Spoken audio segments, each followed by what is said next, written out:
Bakit mahalaga ang bawat butil ng ating palay sa araw-araw? Ang bawat butil ng bigas ay mahalaga dahil katumbas nito ang bawat patak ng pawis ng magsasaka. So proud magsasaka here.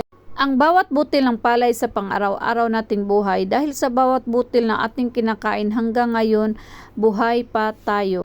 Kaya dapat turuan natin ang ating mga anak na hindi magsayang ng bigas o hindi magsayang ng kanin sa araw-araw mga kalabs. So yan na nga mga kalabs, nagpunta kami ng sakahan kasi malapit na itong ma-harvest mga kalabs. So yan sa inyong nakikita mga kalabs, at 1 week na lang, 1 week to go, pwede na siyang ma-harvest. So yan mga kalabs, laban lang tayo mga ka-farmers kasi nasa atin nakasalalay ang buhay ng Pilipino, o diba? So kasi kung walang bigas wala tayong makain, pwera na lang kung nasa ibang bansa tayo mga kalabs kasi mga Amerikano hindi ko makain ng bigas. So yan mga kalabs, ayan sa inyong nakikita na naman, dilaw na sila, pero kung ang iba mga kalabs medyo green pa siya, o yan, so dapat pantay siya mga kalabs bago anihin. So thank you Lord for the blessings that you give us. Salamat talaga Panginoon sa lahat